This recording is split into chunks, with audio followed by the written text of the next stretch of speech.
Hop, là c'est OK. OK, donc bonjour à tous. Donc Laetitia Legrand. Donc merci à Clara et Johan de Popmood de m'offrir cette possibilité donc de webinaire. Donc je suis très heureuse d'être là parmi vous aujourd'hui. Donc moi je vais vous parler aujourd'hui de la qualité de votre sommeil, l'impact de votre sommeil sur votre activité professionnelle, sur votre énergie au quotidien. Et je vais vous parler de la qualité du sommeil au travers d'un prisme qu'on n'est pas forcément habitué à analyser. C'est vraiment voir si la décoration et l'agencement de votre espace nuit vous permet d'avoir un sommeil de qualité. Donc, c'est ce que je vais vous présenter aujourd'hui et je vais vous partager mon écran.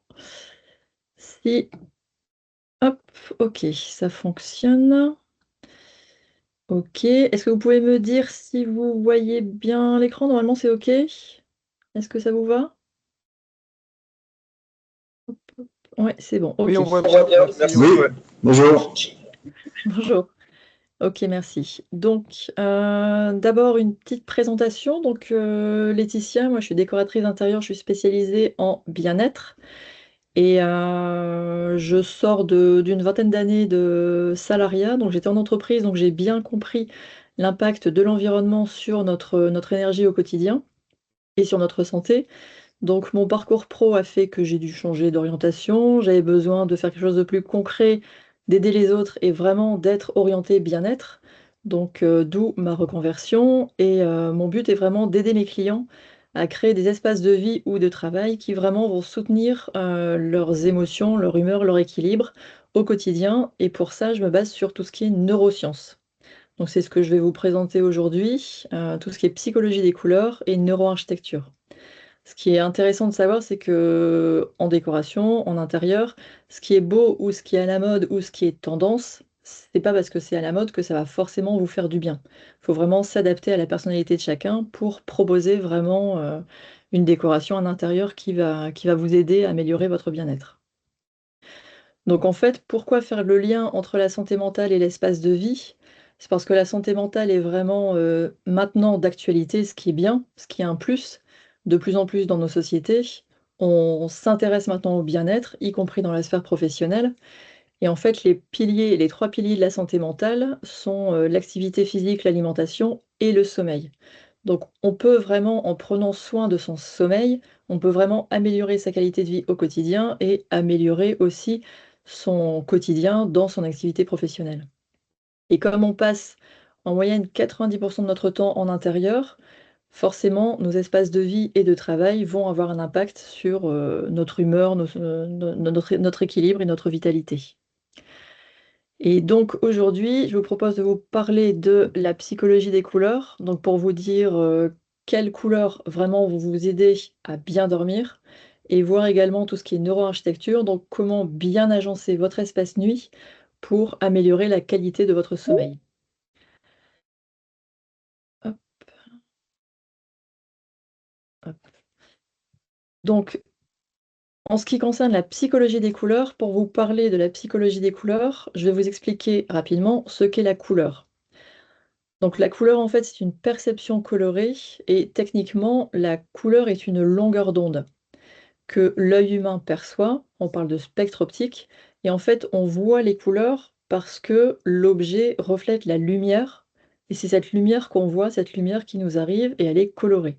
C'est comme ça qu'on détecte la couleur d'un objet. En fait, la couleur est une longueur d'onde. C'est la seule longueur d'onde que l'œil humain est capable de détecter. Et en fait, entre différents niveaux de longueur d'onde, on détecte différents types de couleurs. Donc du bleu, du jaune, du vert, du rouge. Et en fait, donc la couleur, c'est une lumière. La couleur est une énergie. Donc on la détecte, on détecte cette énergie.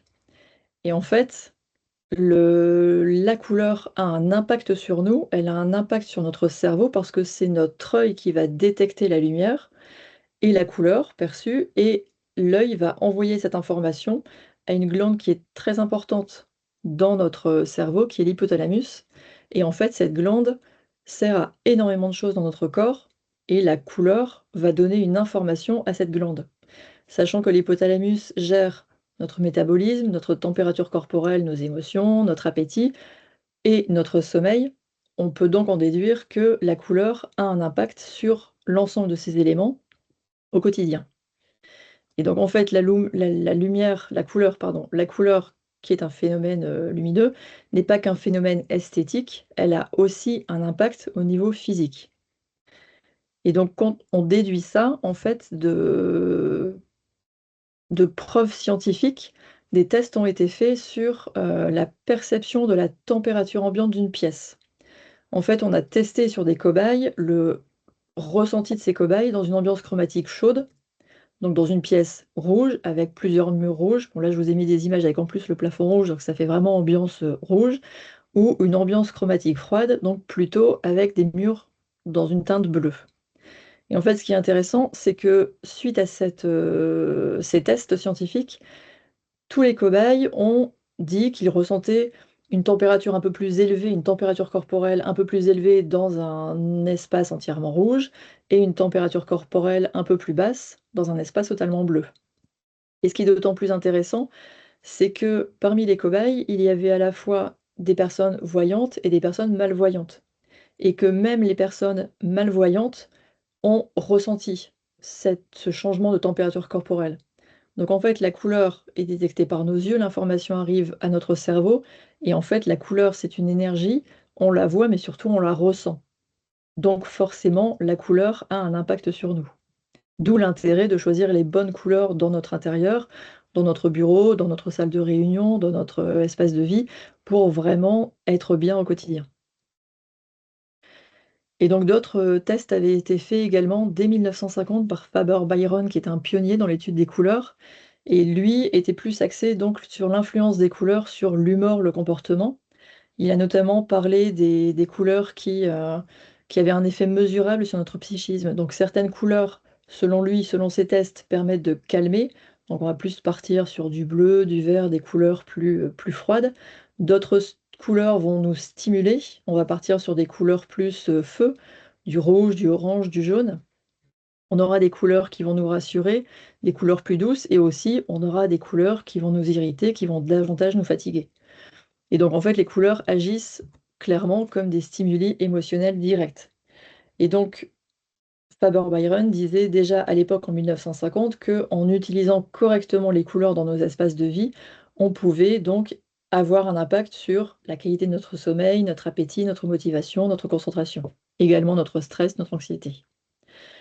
Et donc en fait, tout ça pour vous dire que les couleurs, donc je vous ai expliqué comment ça fonctionnait et la couleur a vraiment un impact sur nous.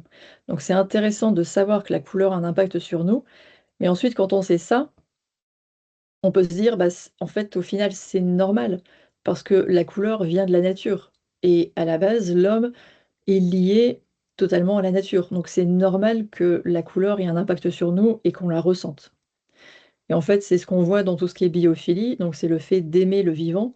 On a pas mal depuis plusieurs années du design biophilique qui ramène des éléments de nature dans nos intérieurs, dans l'architecture, et cetera, pour vraiment apporter du bien-être à l'humain dans son environnement au quotidien. Donc le fait que la couleur ait un impact sur nous et qu'on la ressente, au final, c'est logique. C'est normal qu'on ait, ce ressenti et que la couleur ait un impact sur nous.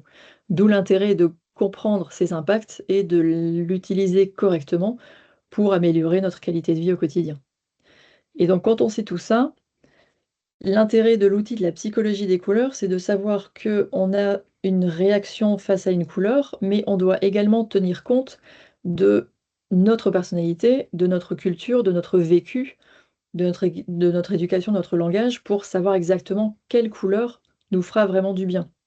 Si on se base sur la culture, par exemple, le noir en Occident, ce sera la couleur du deuil, alors qu'en Inde, le noir, c'est un signe de protection. Donc on ne va pas voir la couleur, on ne va pas la ressentir de la même façon, parce que c'est dans notre culture, c'est dans nos habitudes, on a été éduqués comme ça. Pareil pour le blanc, en Occident, c'est un signe de pureté et d'innocence, et en Inde, c'est la couleur du deuil. Donc ça n'aura pas le même sens. Pareil pour le rouge, qui en Occident sera la couleur du désir et de la passion, et en Chine, ce sera la couleur de la réussite. Donc forcément, on va pas avoir la même réaction aux couleurs en fonction de notre culture. On n'a pas la réaction à la même réaction à la couleur en fonction de notre enfance, en fonction de notre vécu. Si vous avez eu, un accident ou un trauma étant petit ou même dans votre vie, dans un espace en fonction d'une certaine couleur, je peux vous assurer que cette couleur-là, vous pourrez plus la voir, c'est plus possible. Parce que c'est dans votre cerveau, vous vous dites que c'est une couleur dangereuse pour vous et vous n'en voudrez plus. Et également, la psychologie des couleurs tient compte des éléments de langage qu'on a et qu'on utilise régulièrement et qui, inconsciemment, font qu'on associe un certain ressenti à la couleur, en fait. Par exemple, on a des expressions comme avoir du bleu à l'âme, bah, c'est pas très positif, c'est plus de la tristesse et de l'introspection, alors qu'on va vous dire en même temps que le bleu permet de se concentrer, et cetera. Oui, mais à trop forte dose, si c'est déjà une personne qui est plutôt introvertie, si on remet beaucoup de bleu chez elle ou dans la pièce où elle travaille, ça va peut-être la pousser à encore plus d'introspection, ce qui ne sera pas forcément très bon. Pareil, être le mouton noir, bah, on est différent des autres, c'est noir. Bah, c'est noir, c'est pas très positif. On associe un signe un peu négatif à la couleur noire. Après le rouge, pareil. Le rouge, on sait que ça peut être la couleur de la passion, du désir, mais c'est aussi et surtout une couleur qui nous indique qu'il y a un danger. Quand vous roulez en pleine circulation, le feu sera rouge, vous allez vous arrêter. Les panneaux d'indication, le stop, il est rouge. À l'école, on avait du vert, on avait une bonne note, on avait du rouge, on n'avait pas forcément une bonne note. Donc c'est associé, chaque couleur est associée même inconsciemment. C'est ça qui est intéressant à comprendre, c'est que tout ce qui se passe, c'est au niveau de notre inconscient, comment on va associer une sensation à une couleur, et c'est un ressenti qu'on aura de façon inconsciente au quotidien dans l'espace où on se situera. Et 2 autres exemples, donc le voir la vie en rose, c'est plus la créativité, c'est la douceur, la légèreté. Et tout ce qui est vert, donc là, c'est un rappel de la nature, c'est l'équilibre, c'est se sentir proche de la nature. Donc en fait, la psychologie des couleurs, ça consiste vraiment à comprendre, c'est l'impact de la couleur sur chacun de nous, mais il faut bien tenir compte de notre personnalité, notre culture, notre vécu. C'est pas parce que telle couleur, «Ah, c'est génial, cette couleur-là, ça fait ça et ça». Oui, mais peut-être que sur vous, ça va pas vous faire le même impact, ça n'aura pas le même effet. Donc en sachant ça, au niveau de la psychologie des couleurs, si je reviens au niveau du sommeil, quelles sont les couleurs, dans un premier temps, qui sont à éviter dans une chambre d'adulte, pour essayer, d'optimiser la qualité de votre sommeil? Parce qu'il y a certaines teintes qui peuvent paraître, intéressantes, dans un magazine ou sur les réseaux sociaux. «Ah oui, ça irait bien dans ma chambre». Oui, mais peut-être que vous, ça vous irait pas.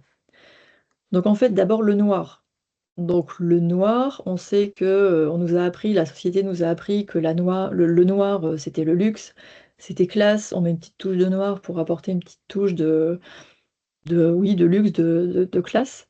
Mais en fait, le noir, déjà, c'est une non-couleur. C'est pas une couleur et en fait, ça peut vous apporter de la lourdeur. Donc si dans votre chambre, vous avez un mur noir, parce que ça fait bien, ça ressort bien, votre décoration ressort bien, oui, mais quand vous dormez, votre cerveau va sentir cette couleur et en fait, ça peut vous pousser, à cause de sa lourdeur, à avoir des pensées dures envers vous-même.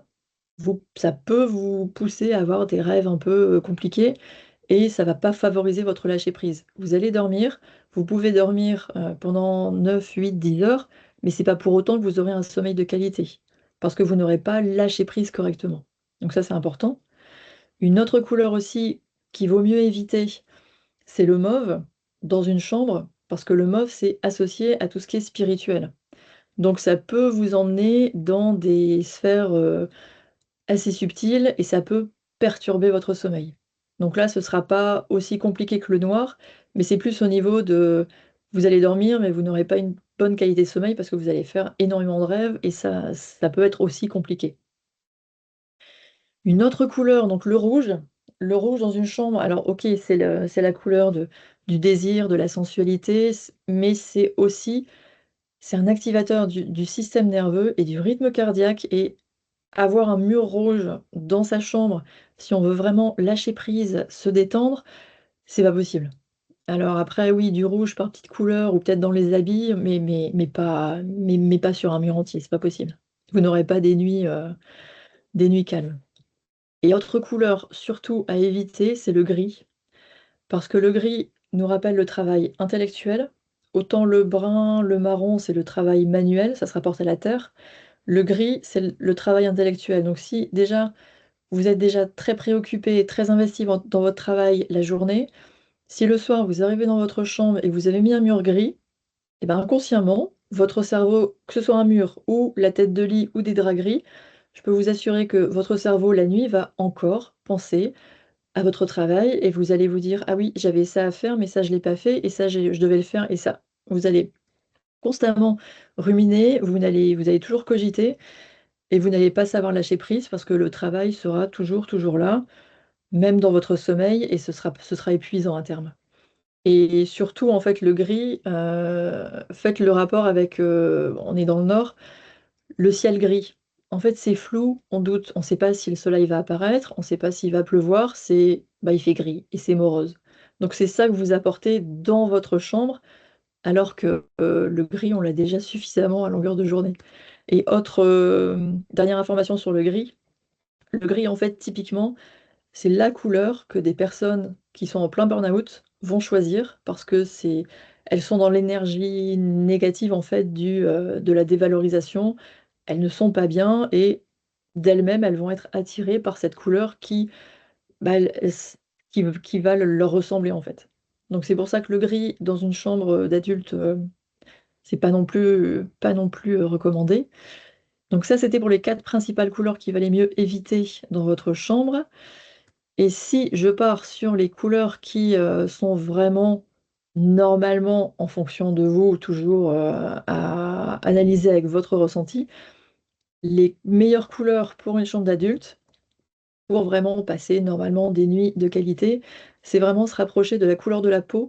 Tout ce qui est pêche, beige rosé, du rose poudré ou du vieux rose ou jusqu'au terracotta. Donc, terracotta, mais terracotta, plus proche du rose que du rouge ou du orange. Parce que rouge et orange, ça ramène un peu, d'excitation ou orange, ça motive au fait de bouger, donc plus du terracotta, très léger. Donc là, c'était vraiment ces couleurs-là, normalement, sont là pour apaiser et vous permettre vraiment de lâcher prise, au maximum. Donc voilà pour ce qui est des couleurs et donc sur l'impact de la couleur, sur vous-même.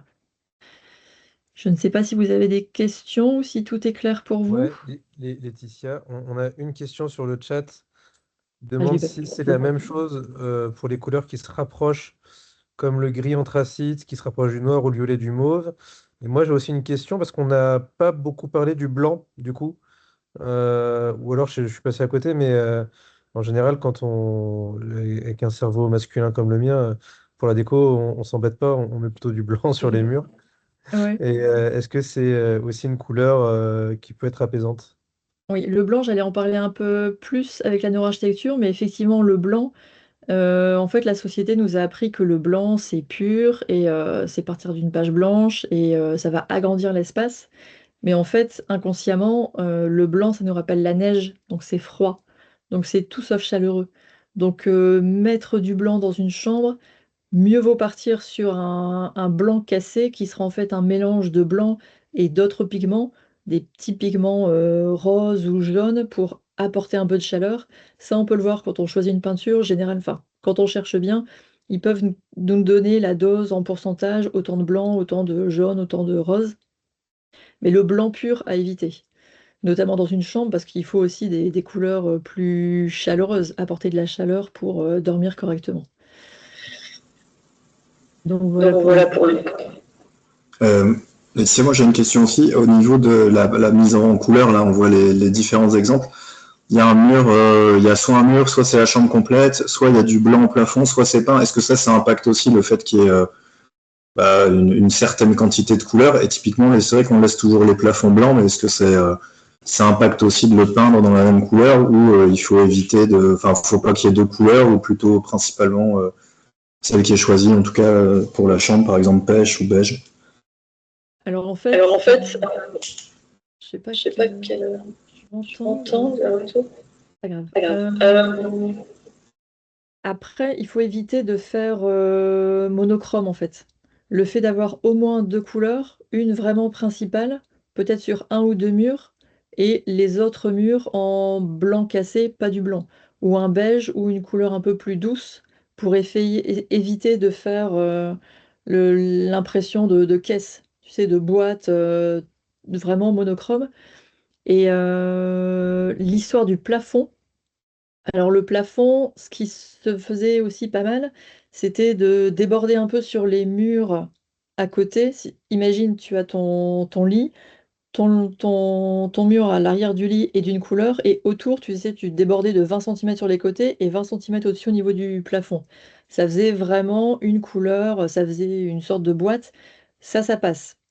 Après, éviter de faire tout le plafond, parce que comme tu es dans ton lit, tu es allongé, ce qui embête le cerveau, c'est que tu as une continuité entre ton mur et ton plafond.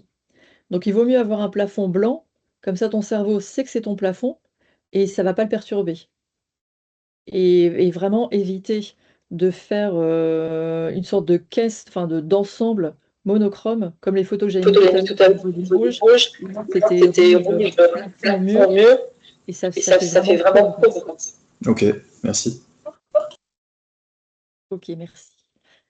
Et donc là, c'était pour la psychologie des couleurs. Donc là, je vous ai expliqué quelles couleurs pouvaient améliorer la qualité de votre sommeil.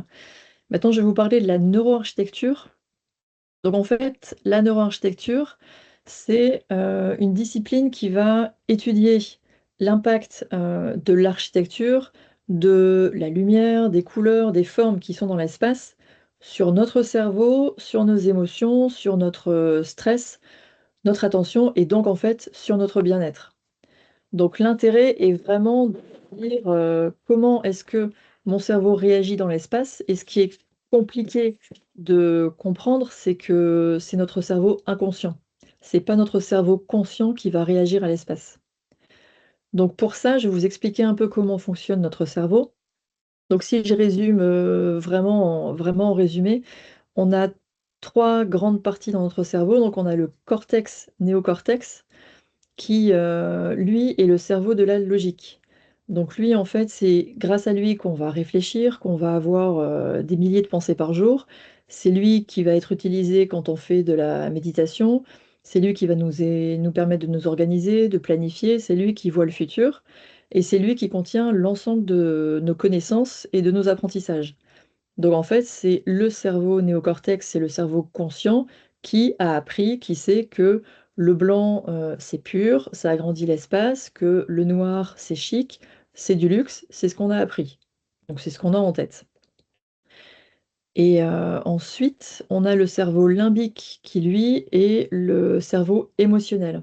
Donc c'est l'ensemble de nos émotions, c'est toutes nos mémoires, nos émotions, nos peurs, donc émotions à la fois positives et négatives.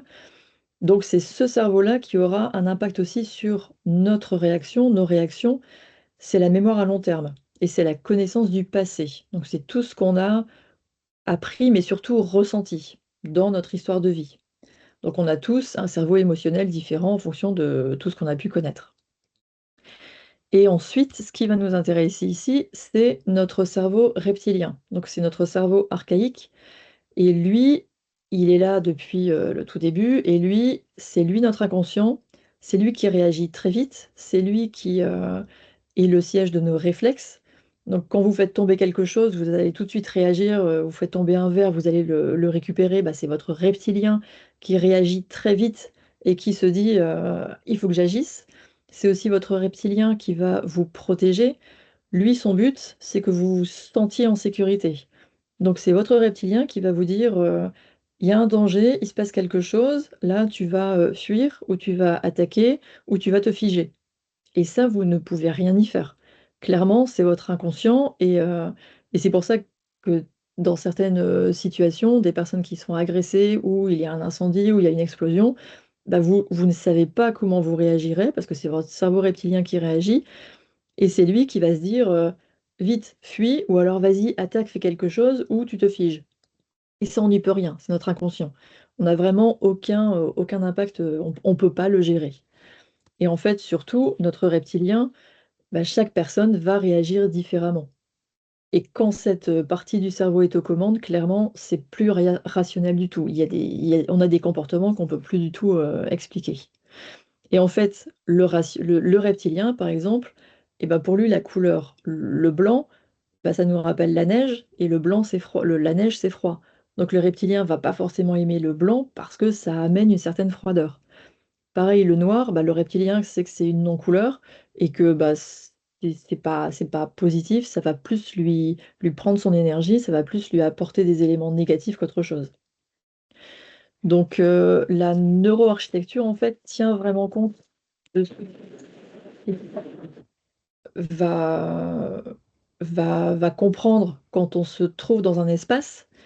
Et en fait, ce qui est important de comprendre, c'est la différence entre le conscient, donc ce qu'on sait, ce qu'on a appris, et l'inconscient, ce qu'on va ressentir. C'est vraiment une histoire de sensations, et ça, nous, au quotidien, clairement, on n'en tient plus compte. On vit notre vie, on a nos habitudes, et ça, on n'en tient pas compte, alors qu'on devrait le faire. Et en fait, notre cerveau conscient, lui, il voudrait un intérieur dans lequel on est en sécurité, parce que la porte d'entrée est fermée, les bibliothèques sont bien accrochées au mur, elles vont pas tomber sur les enfants s'ils s'y accrochent. Notre cerveau conscient, pour lui, on est en sécurité, mais notre cerveau inconscient, lui, veut un lieu dans lequel on se sent en sécurité. Et là, c'est totalement différent. Donc en fait, si on applique ces éléments-là, oui, je vous avais mis aussi oui, au niveau des tests, enfin des tests scientifiques ou autres, des analyses, donc le rôle de l'amygdale dans la perception inconsciente du danger. Donc là, c'est vraiment le cerveau reptilien qui détecte le danger. Ce qui est important de savoir, c'est que le cerveau reptilien, il veille sur nous tout le temps, même quand on dort. En journée ou même la nuit, il va scanner à 360 degrés tout ce qui se passe autour de vous pour vous protéger.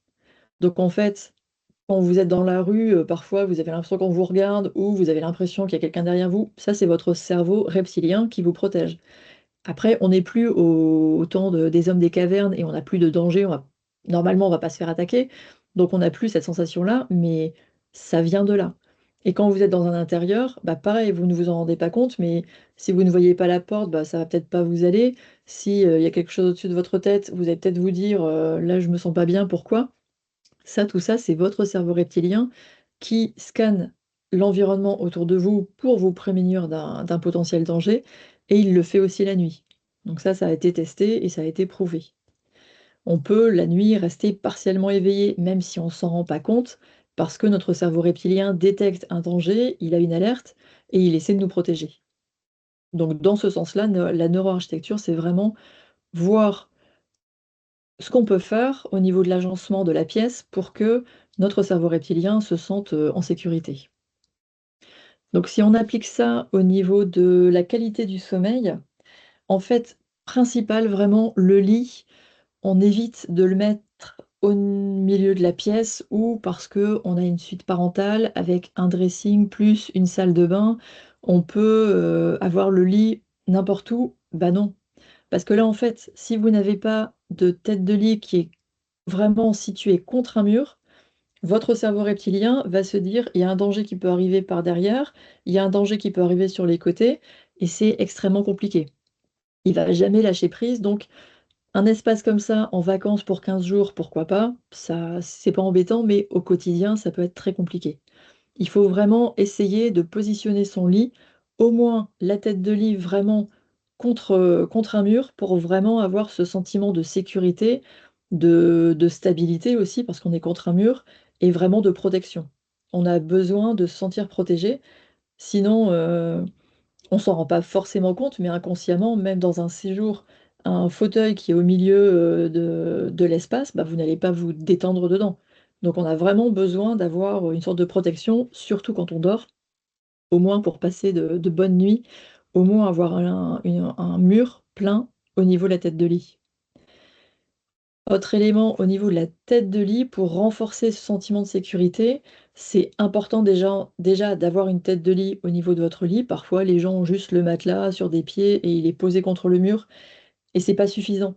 Vous avez le mur, mais il vous faut vraiment une tête de lit pour renforcer ce sentiment de protection et de sécurité. Et donc une vraie tête de lit, c'est plutôt la troisième image et pas les deux premières, parce que les deux premières, c'est du bois ou de l'osier et c'est pas plein, il n'y a pas de matière. Donc il faut vraiment un élément avec de la matière, une vraie tête de lit et aussi une tête de lit assez haute pour qu'elle vous protège, qu'elle arrive au-dessus de votre tête quand vous êtes allongé. Pour vraiment avoir l'impression d'un cocon, vous avez la sécurité du mur et vous avez la sécurité en plus de la tête de lit qui vous protège vraiment. Pour que le cerveau se dise, OK, là c'est bon, je peux me détendre, il y a un mur, personne ne peut m'attaquer, tout va bien. Donc c'est vraiment pour que le ressenti soit optimum. Alors un autre élément au niveau du positionnement du lit dans l'espace, il faut vraiment que, on ait une vue sur la porte d'entrée. Il faut que le cerveau puisse se dire parce que votre cerveau, conscient sait que la porte d'entrée est fermée, que les volets sont fermés, vous êtes dans votre chambre, il y a pas de souci, vous avez fermé la porte. Votre cerveau conscient sait que tout va bien, tout est OK. Par contre, le cerveau inconscient ne le sait pas. Et si lui ne voit pas la porte d'entrée, il peut se dire qu'il y a un potentiel danger qui va arriver par cette porte d'entrée. Donc si vous avez votre lit qui a vue sur la porte d'entrée, c'est OK. Mais si la porte est sur le même mur que la tête de lit, bah, vous ne voyez pas. Donc votre cerveau va toujours scanner du côté de la porte et vous n'allez jamais savoir lâcher prise pendant votre sommeil. Donc si possible, positionnez votre lit de manière à voir la porte d'entrée. Autre élément, voir la porte d'entrée, c'est bien. Par contre, là, c'est de l'inconscient aussi et c'est plus de la mémoire collective. On va éviter de positionner le lit face à la porte d'entrée de la pièce. Parce que si vous positionnez le lit face à la porte d'entrée, bah, vous êtes en fait dans la position, c'est nommé la position du cercueil, donc c'est pas très agréable et en fait, vous vous souvenez, c'est comme quand on est dans un brancard à l'hôpital et qu'on vous pousse. Donc c'est dans la mémoire collective, c'est très négatif et inconsciemment, si vous êtes face à la porte, ça va pas fonctionner, votre cerveau saura jamais lâcher prise. Donc voir la porte d'entrée, c'est bien, mais il faut éviter de positionner le lit face à cette porte d'entrée. Tout ça toujours pour que le cerveau, reptilien se sente en sécurité. Au niveau de la décoration, c'est très important parce que ça, on le voit énormément sur Pinterest. On voit vraiment de la belle décoration, on voit de tout, on voit des étagères, on voit des cadres, des plantes, comme toutes les photos que je vous ai montrées. Et le souci, c'est que votre cerveau conscient, pour lui, tout est OK parce que c'est vous qui avez accroché l'étagère, c'est vous qui avez mis la déco. Vous savez que ça tient, vous savez que rien ne va bouger pendant la nuit, ça ne va pas vous tomber dessus. Par contre, votre cerveau reptilien, lui, ne le sait pas. Lui, il scanne, il voit qu'il y a quelque chose au-dessus, que c'est une couleur différente du plafond, que ça n'a rien à faire là et ça va l'inquiéter. Donc il va scanner toute la nuit et il va se dire: «Est-ce que ça va me tomber dessus ou pas?» Donc vous allez dormir et vous allez vous réveiller le matin, bah, vous serez encore fatigué parce que votre cerveau n'aura pas lâché prise, il ne se sera pas reposé. Et pareil, que ce soit la déco, niveau cadre ou au niveau étagère, pareil, les lits-ponts, c'est pas recommandé non plus parce que là, en plus, vous avez vraiment tout un meuble au-dessus de vous et en fait, vous êtes, alors là, ça fait cocon, mais ça fait trop cocon. Ça fait vraiment trop, vous êtes coincé, c'est comme si vous dormiez dans un meuble et là, c'est étouffant. Même je sais pas si quelqu'un l'a déjà ressenti, mais dormir comme ça avec un meuble au-dessus, même enfin, je trouve qu'on le ressent rapidement. Et donc ça aussi, si on peut éviter pour le cerveau, archaïque, c'est pas plus mal. Autre élément, tout ce qui est miroir. Donc dans la chambre, on peut avoir des miroirs, aucun souci. Par contre, on les positionne correctement. Ce qu'il faut pas, c'est que quand vous êtes allongé dans votre lit, il faut pas que vous vous voyiez dans le miroir. Il faut pas que votre reflet soit présent dans le miroir quand vous êtes dans votre lit. Parce que quand vous êtes allongé, vous dormez et votre cerveau scanne constamment. Il scanne, l'espace et ce qui se passe, c'est que la nuit, on bouge énormément, on s'en rend compte ou on s'en rend pas compte et on bouge. Et donc en fait, si vous bougez, votre reflet va bouger dans le miroir et votre cerveau scanne. Donc il voit que dans le miroir, ça bouge, mais lui ne comprend pas que c'est vous. Donc pour lui, c'est un danger aussi. Donc il va rester là aussi en alerte toute la nuit en se disant: «Bah, je peux pas lâcher parce que là, potentiellement, il y a un potentiel danger parce que j'ai vu dans le miroir un reflet qui bougeait». Donc les miroirs dans la chambre, oui, mais bien positionnés, faut pas se voir dedans, faut pas que notre reflet y soit quand on est allongé dans le lit. Autre élément, au niveau de la neuroarchitecture, dans une chambre et même dans d'autres pièces, dans le bureau, mais là vraiment pour améliorer la qualité du sommeil, c'est éviter la pollution visuelle. C'est vraiment, si vous avez des livres, même sur votre table de nuit, ne pas en avoir 10 parce que votre cerveau va les voir et s'il sait ce que c'est, si ce sont des livres de développement personnel ou autre, ça va vous faire cogiter la nuit. En fait, il faut vraiment éviter la pollution visuelle. Même les dressings ouverts, bah, au moins, s'il y a pas de porte, mettez un rideau parce que ça fait vraiment, ça donne la sensation de fouillis, c'est pas rangé, c'est perturbant pour votre sommeil, pour votre cerveau. Donc vraiment essayez de fermer les armoires, les bibliothèques avec des portes ou avec des rideaux, mais vraiment que ce soit que le mur ressemble à un mur ou à un meuble ou qu'on n'ait pas cette pollution visuelle. Pour vraiment que notre cerveau se détende vraiment au maximum pendant la nuit et qu'on arrive à retrouver un sommeil de qualité. Et donc normalement, dernier élément, rappelez-vous que votre chambre, c'est vraiment un espace de sommeil. Donc la seule fonction de votre chambre, c'est vraiment un espace de repos. Donc si vous en avez la possibilité, avoir un bureau ailleurs ou télétravail, évitez de le faire dans votre chambre. Parce que non seulement quand vous allez être en train de dormir et que vous savez qu'il y a votre bureau, il y a votre PC à côté, bah, vous n'allez pas vous reposer parce que votre cerveau va se dire: «Ah oui et demain je suis en télétravail, il faut que je fasse ça, ça, ça». Vous n'allez pas lâcher prise et pareil quand vous serez en télétravail la journée, vous serez en télétravail, mais vous êtes dans votre chambre et votre cerveau essayez, faites le test, j'ai déjà fait, bah, vous n'arrivez pas forcément à bien vous concentrer ou pire, vous allez être fatigué, vous aurez envie de dormir parce que votre cerveau voit votre lit. Donc, quoi qu'il en soit, télétravailler dans sa chambre, c'est doublement, négatif, à la fois pour le sommeil et pour la productivité au travail. Et oui, la télé, tout ce qui est écran, télé, tablette, téléphone, si on peut éviter de les laisser, dans la chambre parce que ça perturbe déjà votre, rythme circadien et en plus, ça c'est aussi des éléments électriques et niveau ondes électromagnétiques, le mieux, ce serait vraiment de tout débrancher. Pas mettre en veille, mais vraiment tout débrancher. Donc vraiment, essayez de donner une seule fonction à votre chambre qui est bah, le repos. Pour avoir un sommeil de qualité plutôt que d'avoir beaucoup d'appareils électriques qui peuvent vous perturber ou aussi avoir un espace travail qui lui aussi peut vous perturber. Donc voilà ce que je pouvais vous dire pour la psychologie des couleurs.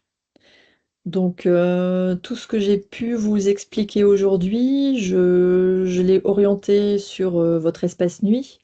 Mais bien sûr, ça s'applique aussi à toutes les autres pièces de votre intérieur, parce que chaque espace dans lequel on se trouve au quotidien, que ce soit nos espaces de vie ou nos espaces de travail, salle de réunion, open space, tous ces éléments s'appliquent également.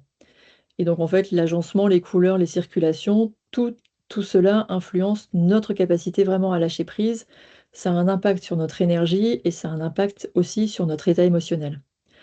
Donc vraiment l'enjeu, c'est bien sûr de créer de beaux espaces qui nous plaisent, mais vraiment ce qui est important, c'est, de créer des espaces qu'on aura vraiment analysés et qu'on aura organisés de manière à ce qu'ils soutiennent vraiment notre corps, notre cerveau et notre bien-être, au quotidien. Voilà pour moi, j'en ai fini pour ma partie. Avez-vous des questions? Avez-vous des interrogations? Dites-moi. Je vais fermer. Hop. Oui, moi, Laetitia, j'avais une autre question que j'ai mis dans la conversation. Est-ce que la tête de lit, si elle est peinte, ça a le même effet que un effet matière, si on pose du bois ou comme il était indiqué, enfin montré dans les photos? Si tu l'as peint, par exemple, tu vois, si tu l'as peint en gris, tu auras le même impact que sur un mur. Ouais, mais si on l'a peint dans la bonne couleur, comme on a dit tout à l'heure, est-ce que ça peut remplacer une tête de lit physique? Ah oui, tu veux faire comme comme une arche ou bien un rectangle au-dessus de la tête? Non, t'as vraiment besoin de matière. Une matière, d'accord. Il faut vraiment matière. Tu peux avoir une contre le mur, en fait. Ok. Vraiment, tu rentres ton sentiment de sécurité et que tu es ton ton épaisseur. épaisseur en plus. Ok, merci. Ok. Alors, Violette, quelle est la part d'influence des couleurs au sol? Bah là, c'est pareil en fait. Déjà, bonjour Violette, merci d'être là. La part d'influence des couleurs au sol, bah, c'est pareil, tu vois, on a eu beaucoup, il y a 10-15 ans, des sols gris. Bah voilà, c'est gris. Et le gris, comme je vous l'ai dit, c'est le travail intellectuel. Donc, pour quelqu'un qui est vraiment, vraiment très impliqué dans son travail, qui a du mal à couper et qui rentre dans son intérieur et le sol est gris, ah, ça va pas aider. Donc après, on peut atténuer avec la couleur qu'on met sur les murs, la couleur des meubles, etc. Mais le sol gris, c'est très compliqué. Il faut vraiment essayer de l'atténuer au maximum avec le reste de la décoration ou avec le mobilier, etc. Est-ce que j'ai répondu à ta question?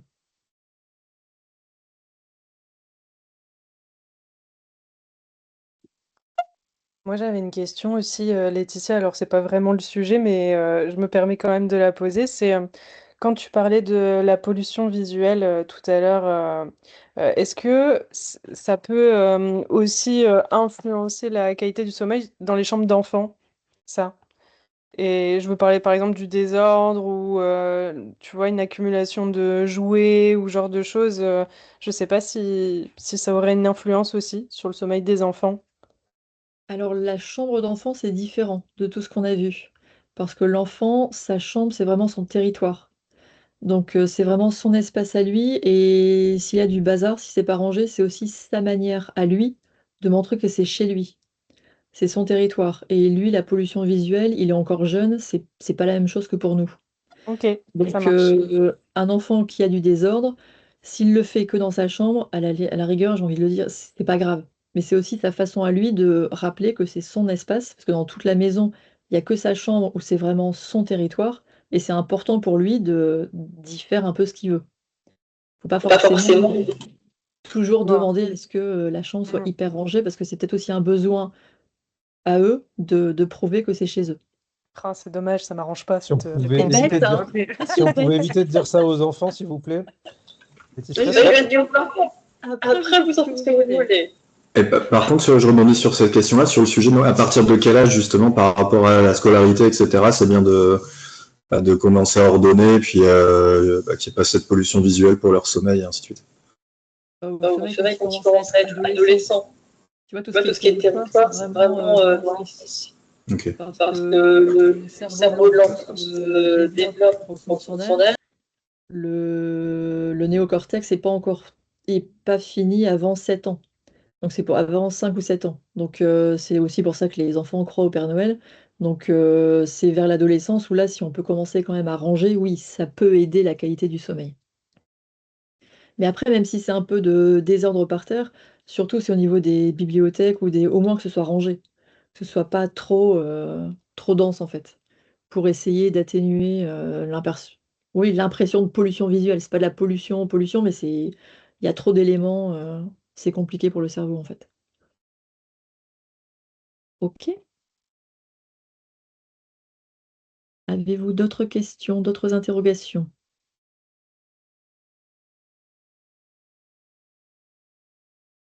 Au niveau de la messagerie, ça a l'air d'aller.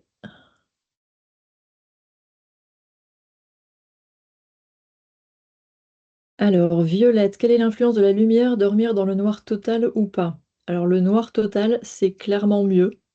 Après, ça dépend des personnes, mais normalement, vraiment, pour avoir une qualité de sommeil, oui. Il faudrait avoir aucune lumière, que ce soit au niveau des volets, etc. Et même au niveau des radios-réveils ou autres.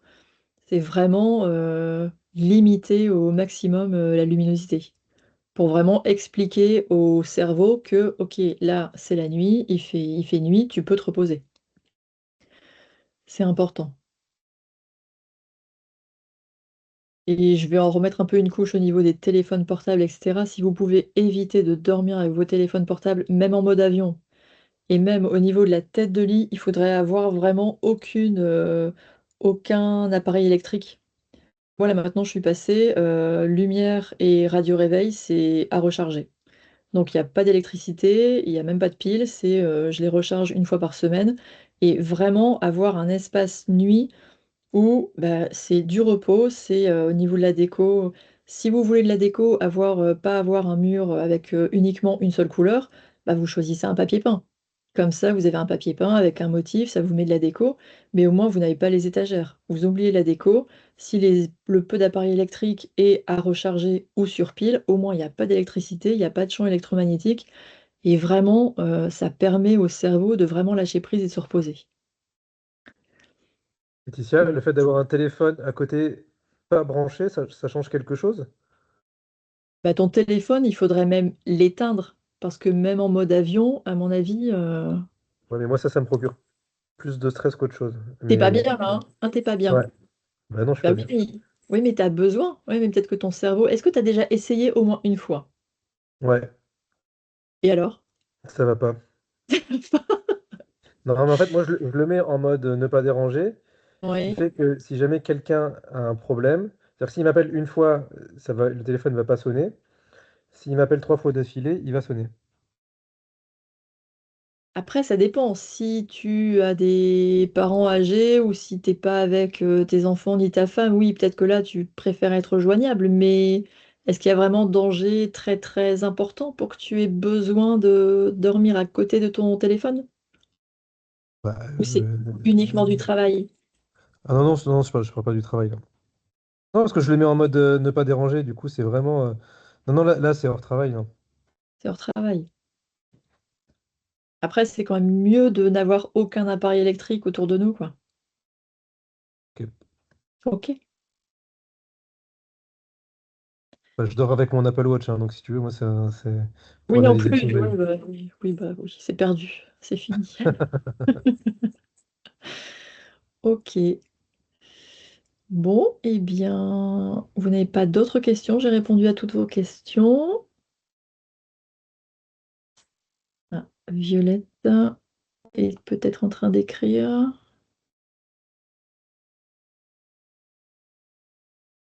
Tu peux parler, Violette, tu sais. Très intéressant, merci. Merci, Violette. Bon, écoutez, je vous propose qu'on arrête là. Est-ce que ça vous va? J'espère que je vous ai donné des informations, que ça vous a intéressé. Merci beaucoup Laetitia, c'était super intéressant. Merci à vous. Voilà. Et on va remettre à tous les participants, vous aurez accès au replay. Et puis si vous voulez plus d'informations, n'hésitez pas à revenir vers nous. On répondra avec grand plaisir. Merci à tous. Bonne journée à tous. Au revoir.